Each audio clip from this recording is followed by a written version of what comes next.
Hello everybody, it's Non-Scene News here, and today we've gotten a lot of broken dates today. And the first news we'll be talking about today is coming from the Russian Federation, where we've just gotten news that Vladimir Putin, the president of the Russian Federation, has just signed a decree appointing Alexander Daryshev as a new Russian ambassador to the United States. So we can see here in your bottom left corner, we can see the approval of the president of the Russian Federation, approving Alexander Daryshev to be the new Russian ambassador to the United States.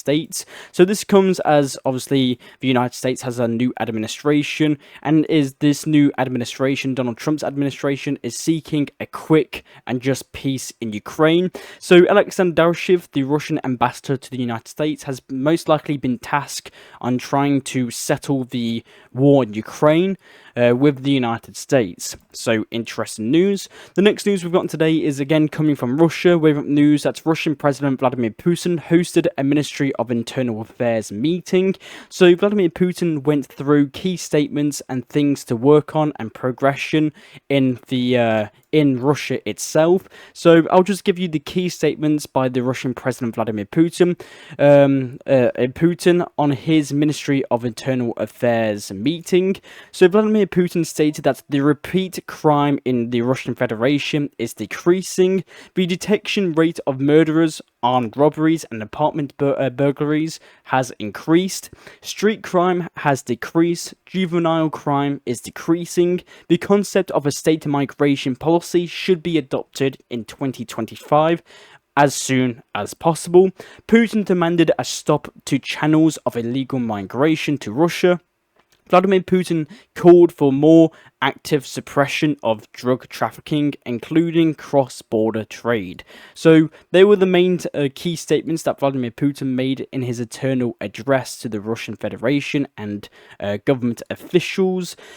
And we've also gotten some more news coming from Vladimir Putin today, that Vladimir Putin has just held a phone conversation with the president of Serbia. So Putin and the president of Serbia, Alexander Vučić, just discussed strengthening Russian and Serbian strategic partnerships, the Kremlin noted.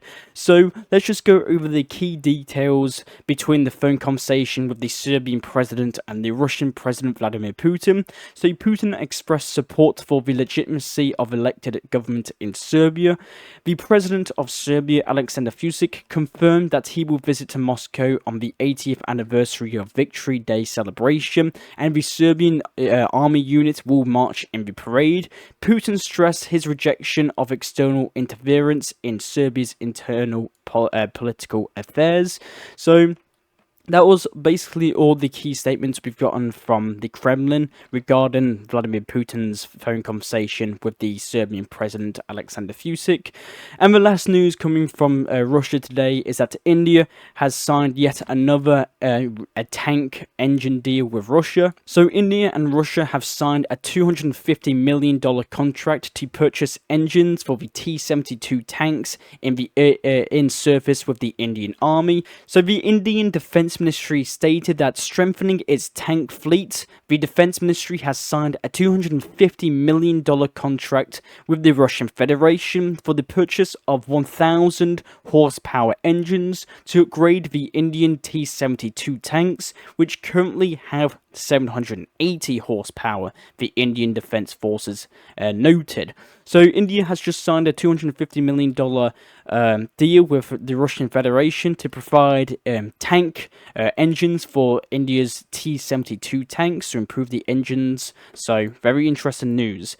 And the next news come today is coming from Ukraine. And if you are a Non-Scene News listener, you usually know that I don't cover the battlefield of the war in Ukraine. I don't really talk about the territorial progress or concessions that each nation makes on the battlefield. But today is a bit different. And today we're going to be talking about the Ukrainian Kursk offensive into Russia. So, as you probably know, the Ukrainians started this offensive in the Kursk region many months ago, and at the start they made incredible gains into the Russian Federation and caught the Russian armed forces completely off guard. But now, months later to present day, the Russians are making momentum progress into the Ukrainian offensive. So We've just got news today that Russia has effectively cut off most of the Ukrainian bridgehead in the Kursk region from the border. This offensive here, so the Russian armed forces have managed to cut off parts of the Ukrainian bridgeheads in the Kursk region from the border. Ukrainian media reports. So the Russian armed forces broke through the border in the southwestern part of the bridgehead. Now almost all roads leading to the Russian city of Suja, so this major city here, are either cut off or completely under Russian artillery fire zone and FPV drone control.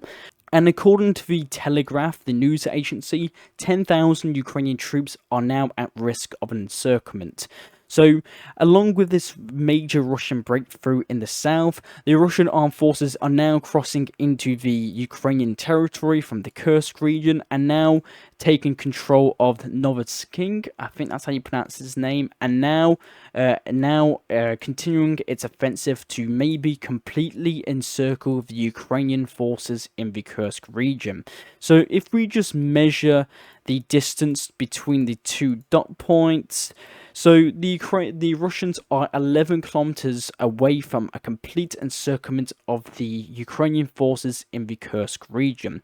And if we remember a couple statements, a couple of weeks ago, Zelensky stated he was going to use this Kursk region as a negotiating card to try and trade the Kursk offensive for maybe territorial concessions from Russia in the Donetsk region in its advancements near Pavlovsk and Avdiivka direction.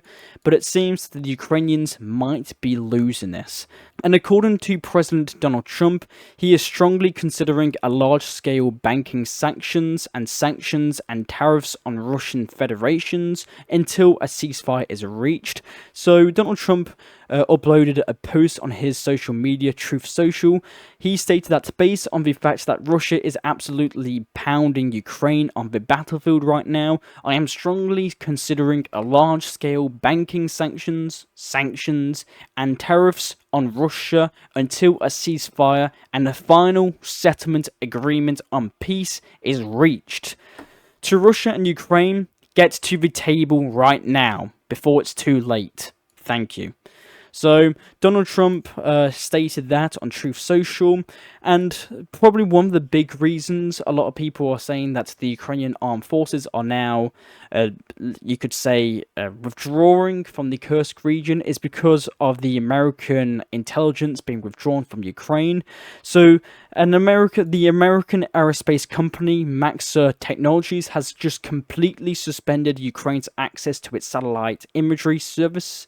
So, Maxar cited that the Trump administration requested that the obviously American satellite imagery to be completely cut off to Ukraine due to, according to Donald Trump, Ukraine not wanting peace and not going into the negotiating table. So very big news. And obviously, yesterday the US announced that it will be halting all intelligence sharing with Ukraine. So previously, only intelligence for strikes inside Russia was restricted, but now all information exchange has been stopped. So the US is now halting intelligence sharing with Ukraine, which will prevent Ukraine from launching long-range strikes deep within Russian territory, Sky News reported. So, with the suspension of with the suspension of US intelligence sharing, if you can see this map here, the Ukrainians probably most likely won't be able to strike as it did deep into Russian territory. Again, according to Sky News, so 80% of Ukraine's intelligence did come from allied countries, largely from the United States, according to Politico. So roughly 80 to maybe 70% of Ukraine's intelligence did come from the US, and now it has completely been halted.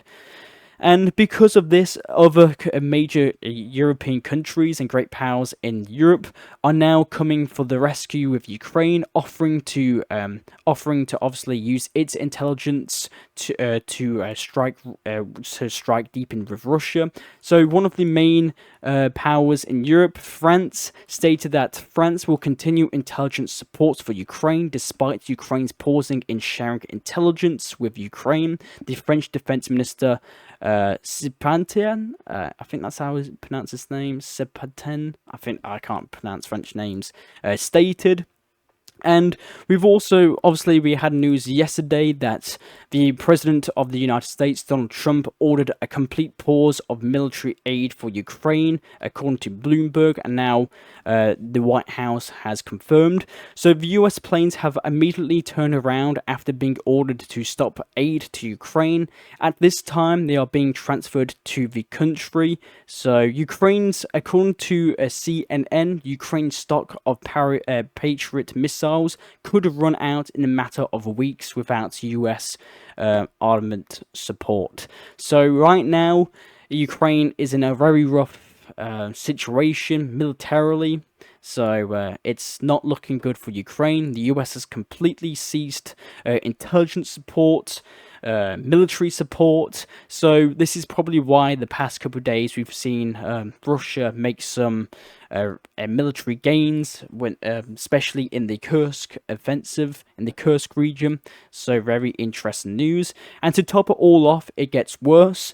Belgium has further delayed the delivery of F-16s to Ukraine. Previously, the delivery was postponed until the end of the year, but today at the EU summit, the Prime Minister of Belgium, Bart de Wever, announced that it won't happen before 2026. The delay is due to Belgium awaiting F-35 fighter jets from the US, meaning this might not be the last postponement of Belgium F-16s to Ukraine. We've also just gotten some breaking news today that the president of Ukraine, Volodymyr Zelensky, met King Philip, the King of Belgium, for discussions on the participation of steps on towards ending the war in Ukraine. So Zelensky stated that I count on His Majesty's assistance, King Philip of Belgium, in return, to count on him to return Ukrainian children that were illegally deported and displaced by Russia. That was stated by the President of Ukraine, Volodymyr Zelensky. He also stated to the King of Belgium that I thank Belgium for its support over 3 years of a full-scale Russian aggression and its commitment to achieve a just and lasting peace in Ukraine. We've also gotten some breaking news today that the Dutch government will reserve $3.8 billion to continue its support for Ukraine in 2026, said the Prime Minister of the Netherlands, Dick Schoof, stated. The source is Reuters. And we've also just gotten some news today that Ukraine and China have signed an agreement to expand the list of Ukrainian agricultural exports to China. So Ukraine and China have just signed an agreement on trade to try and get Ukrainian agricultural products to China. So that might be wheat, consumer goods. So we can expect in the next maybe couple months Ukraine to increase Ukrainian agricultural exports to China. We've also just gotten some news today. According to Ukrainian sources are reporting the use of French Mirage 2000 fighter jets by the Ukrainian forces during the defense of missile strikes targeting Ukrainian infrastructures. So we've just gotten news today that the first time ever the Ukrainian Air Force used the French Mirage 2000 jets in intercepting Russian missiles hitting Ukrainian factories. So very interesting news. The next news we'll be talking about today is coming from Poland. We've got news that Poland is considering withdrawing from conventions banning anti-personnel mines and cluster munitions, the Prime Minister of Poland, Donald Tusk, stated. The Prime Minister of Poland, Donald Tusk, also stated that Poland should seek access to nuclear and other non-conventional weapons, including participation in France's nuclear umbrella initiative. So Poland is basically asking maybe maybe French nuclear weapons to be deployed in Poland to protect Poland under a nuclear umbrella, the Prime Minister of Poland stated. And we've also gotten some more statements coming from the Polish Prime Minister that he stated that we want to put in place of a mechanism for having every adult male trained for an event of a war by the end of the year. So Poland might be undertaking a huge program to try and train every adult male in the country to obviously try and have a basic understanding how to fight a conventional war. So we can probably expect military service to be being brought into Poland in the near future. And according to Donald Tusk, the Prime Minister of Poland, Poland will try and train every male adult for the event of a war by the end of the year. And we've also got some more statements coming from the Polish Prime Minister Donald Tusk. The Polish Prime Minister Donald Tusk stated that we want to put in a mechanism for having every adult male trained for the event of a war by the end of this year. So Poland is going to be undertaking a huge program to try and train every male adult in Poland for an event of a war. This is according to the Polish Prime Minister Donald Tusk. The next news we're going to be talking about today is coming from Lithuania. So we've got news that Lithuania withdraws from conventional on cluster munitions to defend against Russia. We've got news that the Lithuanian government explains that Russia is actively using cluster munitions in its war, so the country needs all available weaponry to deter Russian aggression. So some experts criticize the decision, citing the danger of cluster munitions posed to civilians. However, Lithuania has pledged to neutralize unexploded ordnance after any potential combat operations. So Lithuania has just withdrawn from the Convention of Cluster Munitions to defend against Russia. This was stated by the Lithuanian Defense Ministry. And the next news we're going to be talking about today is coming from the President of Belarus, Lukashenko. So the Belarusian President Lukashenko has just ordered his energy minister to begin mining cryptocurrency. So the President of Belarus, Lukashenko, stated that if it is profitable to us to mine cryptocurrency, let's do it. We have access to electricity. Let them make this cryptocurrency and so on. So Lukashenko has just given a direct order to his energy minister that Belarus should be mining cryptocurrency. But the next news we've got today is coming from Germany. So we've gotten breaking news today that Trump is allegedly considering withdrawing thousands of US troops from Germany and relocating them to Hungary, the Telegraph reports. So the US President Donald Trump, who has repeatedly warned that Europe needs to take greater responsibility for its own defense, is growing increasingly frustrated with the continent's apparent push towards war, according to sources close to the Trump administration. So the White House stated that Trump is outraged that Europe seems to be pushing towards war. According to the Telegraph, the US president is exploring the possibility of redeploying troops from Germany to Hungary, a country that maintains close alignments with the United States on the views of the war in Ukraine. So Hungary does border Ukraine, so I'll keep you updated on that if it goes through. And we've gotten some more news coming from Germany today and the European Union. So we've gotten some news today that Elon Musk, the multi-billionaire's net worth, has reportedly declined by nearly $111 billion since December 2024. One of the main reasons is Tesla's rapid and ongoing decline in European sales in Europe.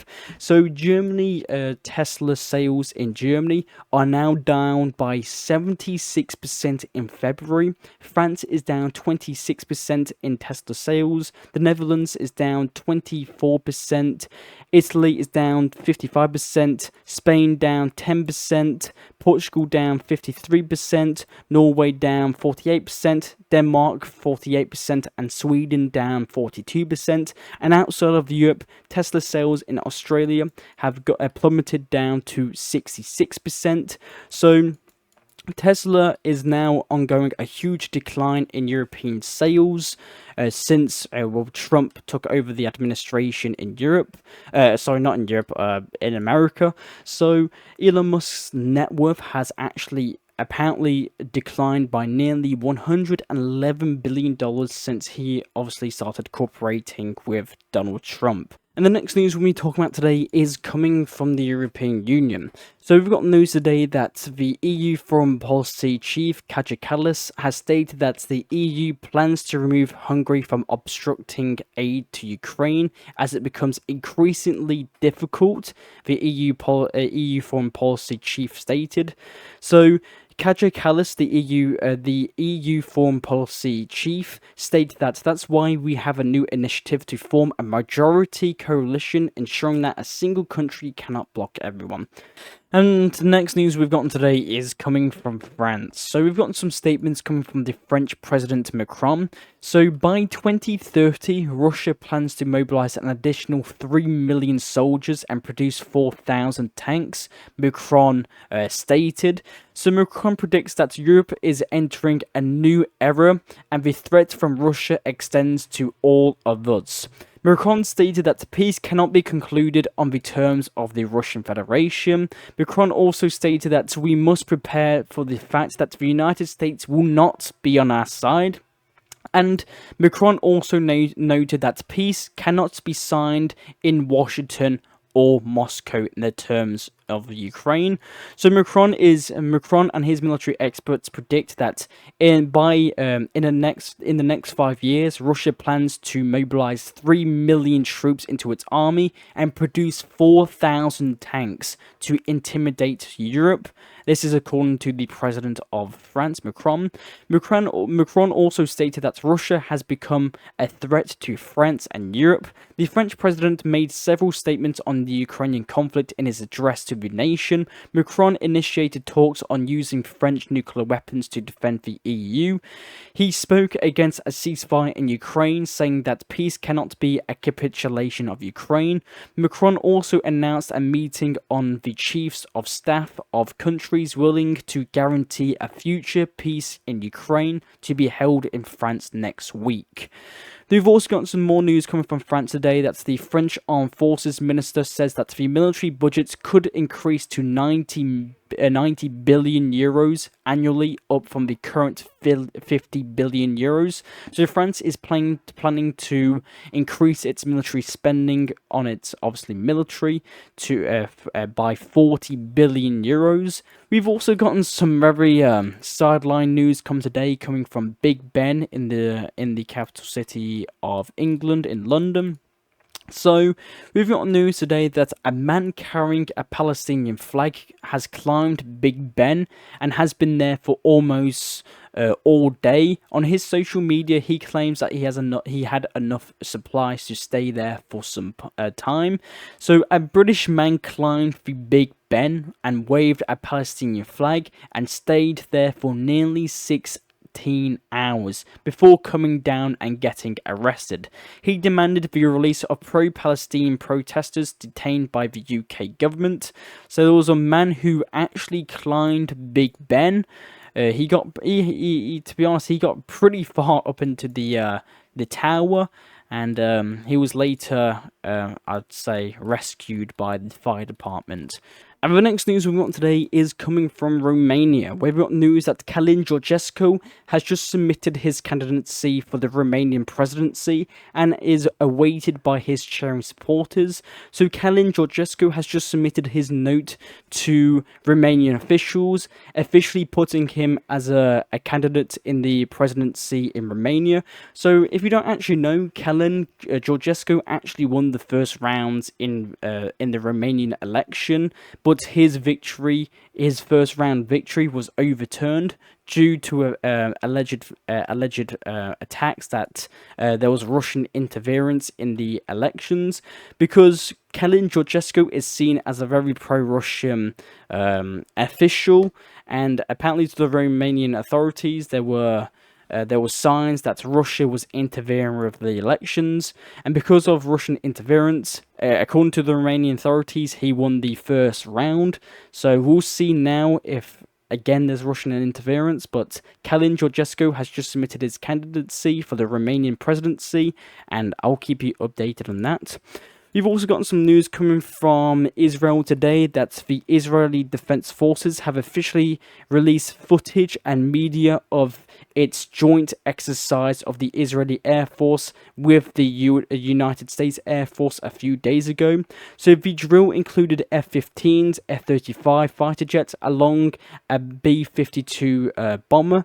So the Israeli Air Force held military exercises with the American Air Force. So the Israeli Defense Forces stated that the exercise was aimed to strengthen and maintain the long-standing cooperation between the forces while expanding connectivity and building integrated capabilities for a range of scenarios. So the IDF has officially released footage and media of the Israeli Air Force joint exercise with the US Air Force a few days ago. And we've also gotten some more news today that Donald Trump has sent his last warning to Hamas.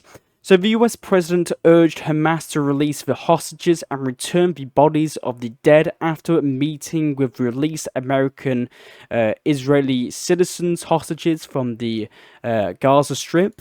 So Donald Trump reported and posted a tweet on Truth Social that, let's just go over what he stated in his post on Truth Social. So he stated that, Shalom Hamas, that means hello and goodbye. You can choose. Release all the hostages now, not later, and immediately return all of the dead bodies of the people you murdered.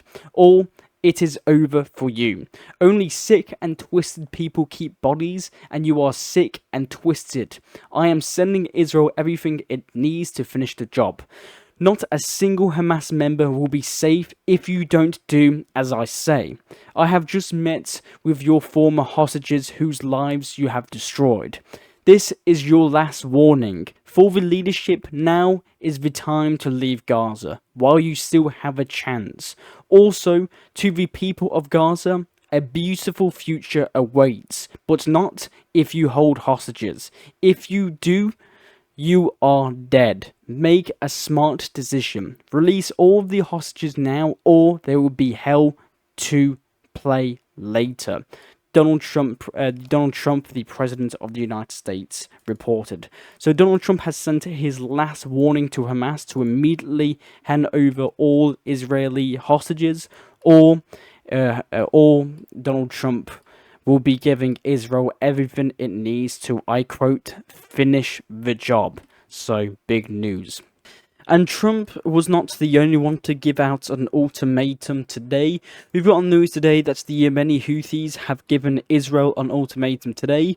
So we've got news that the Yemeni Houthis have just warned Israel that you have 4 days to lift the Gaza blockade.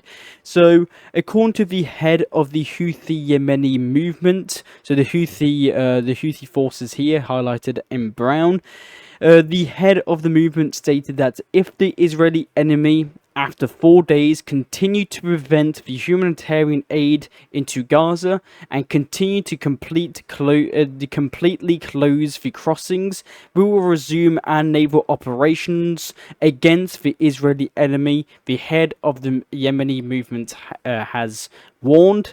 So the Yemeni Houthis have now given an ultimatum to Israel that in 2 days, if Israel doesn't reopen its humanitarian crossings, the Yemeni Houthis will continue and resume targeting Israeli or even civilian commercial ships going through the Strait of Aden and the Red Sea here. So very big news.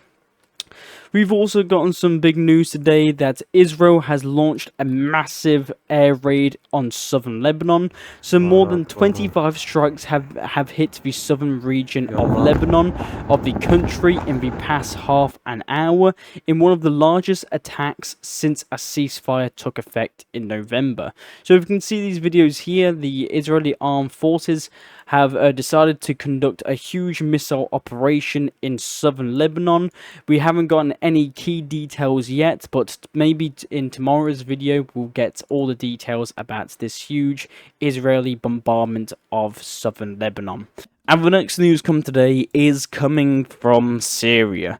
So we've gotten some news today that there's been huge Assad fighters uprisings in the coastal city ports here in Syria. So there's been huge uprisings that have been taking place in Syria where former Assad fighters, so the former Syrian government fighters, are now uprising in the key coastal cities of Syria in Latakia, Jebla and the Tartus military port.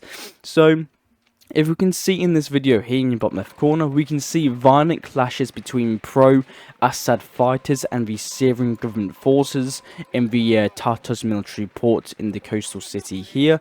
So let's just go over the key points that you need to know. So let's go on the first point. So the interim Syrian government's security operation against the remnant of the Assad fighters in the Alawat populated area of Tartus, Jebla and Latakia have entered its third day. So the fighting now has entered its third day. And the Syria's Interior Ministry has deployed reinforcements to the Tartus outskirts to ensure security and stability. The interim leader Ahmad al-Shara has called on all Assad supporters to lay down their arms and said those who insist on violence will be held accountable in a fair court. The Syrian National Forces, or the former HDS rebel groups, have apparently been targeting and killing local residents, estimating that over 750 women, children and the elderly have been killed, and warned casualties could rise. So while all this fighting has been taking place, there's been huge massacres that have been taking place in the Syrian coastal forts. So I can't actually show you any of the videos that have been coming around, but it's absolutely awful that has been happening. So there's been reports that the Syrian national government has been massacring the Alawat population and even Christian minorities in the Tartus military port in Latakia and Jebla. So there's been huge massacres that have been taking place, and again, I can't actually show you any of the footage, but if you do want to see the footage of this, you can actually you can see it on my Telegram here down in the link in the description below. So if you do for some reason want to see the proof of these huge massacres taking place, you can click in the link in the description below. But more than 1,000 people have been confirmed dead just 3 days of the Syrian clashes, the secretary stated. So war monitoring groups estimate that there's over 800 civilians that have been killed. 125 government security forces members have been killed. 148 pro-Assad fighters have been killed. So the Fox News have been reporting that the total death toll is about 4,000 people have died in these clashes so far. So there have been more civilians killed than actual fighting for some reason. So if you can see in this video here, we can see a Syrian army person, so the HDS rebel militant, go into an Alawat home, one of the minority people in Syria, and actually desecrates the painting of Virgin Mary. There's been huge reports of this. So it's not just Alawat people who are being targeted. There's been Christians, minority Christians have been rounded up and killed. So this is a huge and serious thing that has been happening right now. There's an actual massacre that is currently taking place, and I'll keep you updated on it, but it's very, very big. So It seems that the local Alawite population have actually taken refuge in Russian military bases in Syria. So thousands of Syrian Alawites and Christians have flocked to the Helmand air base seeking Russian protection. The crowd started saying that "we need Russian protection" can be heard among the crowd. So if you can see in these videos here, we can see Russian troops now taking in Syrian Alawites and Christians into the airbase for safety as the fighting continues. So the Syrian interim leader calls on all Assad supporters to lay down their arms. Ahmad al-Shara addressed the nation following clashes in Latakia. So he stated that Syria today is united from east to west, north to south. Those who insist on violence will be held accountable in a fair court. Those who attack civilians will be held strictly accountable. So even the leader of Syria is now saying that there's currently huge massacres taking place in Syria, and we've just gotten some news today that Russia and the United States have just requested an emergency United Nations Security Council meeting in light of the violence against civilians against Western Syria. So this is not going unnoted. We've also got news that the US State Department has just issued a statement condemning the massacre of Alawites and Christians in Syria at the hand of the new Syrian government. The Secretary of State Marco Rubio says that the United States stands with Syria's religious and ethnic minorities. So it's now confirmed that this is taking place. There's been huge videos again of just horrible things, people shooting people's necks and killing people for no reason. So it's just huge news that are currently happening in Syria. The next news today is coming from Iran. So we've got news today that the US President Donald Trump has said that he has just sent a letter to Iran addressing the Supreme Leader Ali Khamenei, expressing his desire to negotiate. Trump added that if Iran doesn't negotiate, it will be very ugly for them. Iran can't have nukes. Other options are available. So the Iranian Supreme Leader reaffirmed the rejection of dialogue with the United States. So the Iranian Supreme Leader stated that an issue will not be limited to nuclear file. They will raise new files and expectations, and we will reject them. No matter the threats from America, we shouldn't back down. We will never accept demands to curb our missile program.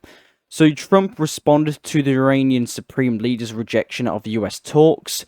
So the Donald Trump stated that two ways Iran can be handled: militarily or making a deal. So this comes as Iran is doing its nuclear program, and obviously Donald Trump is fearing that Iran may obtain nuclear weapons. The next news we've got today is coming from North Korea. So we've got news today that North Korea has just announced the construction of a missile frigate and a nuclear-powered submarine, as reported by NBC News and the Korean Central News Agency. So Moon Gun-sik, a submarine expert and a professor at Hanyang University in Seoul in South Korea, believes that North Korea's first nuclear-powered submarine could carry about 10 missiles. He also noted that the term strategic guided missile suggests that it could be equipped with nuclear warheads.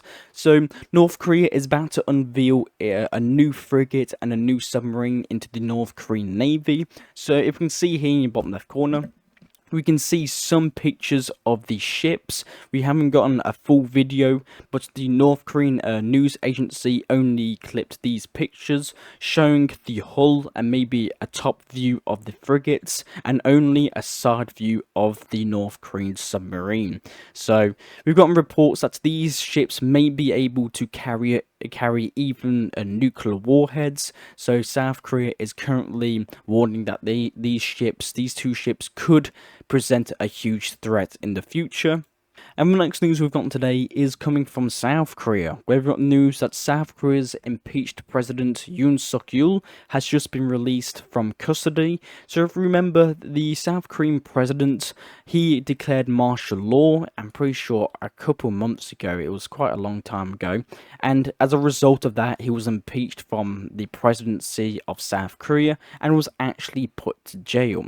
But we've just got news today that the South Korean impeached president Yoon Suk-yeol, who declared martial law, and some people some people say that he tried to overthrow the South Korean authorities, have just been released from South Korean custody. So very big news.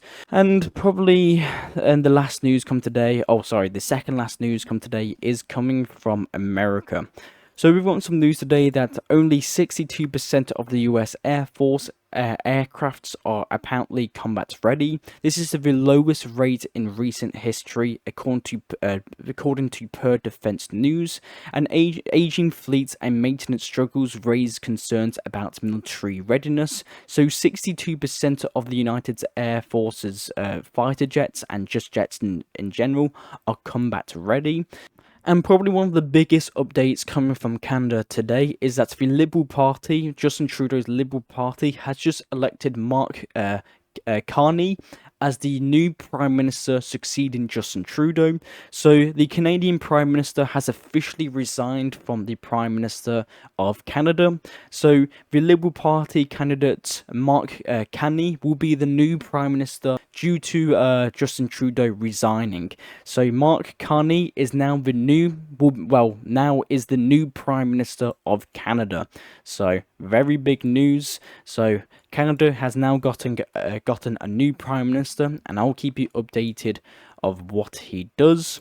And that's all the news I actually have for you today on Non-Scene News. I'll try and provide you news that medias around the world do not show you. I do these videos hopefully daily, so consider subscribing and liking. So I will now be doing these videos hopefully now every day. So as you probably know, I've been doing videos one every 2 days. So that's because I've been very, very busy, but now it seems I've got a bit more time on my hands, so therefore I can probably upload a bit more. So again, thank you very much for watching, and if you want to help me personally, there is donation links in the link in the description below. You can either become a member of the channel, or even if you're very kind, you can support me through the PayPal link in the description below. And I'll see you all later. Bye.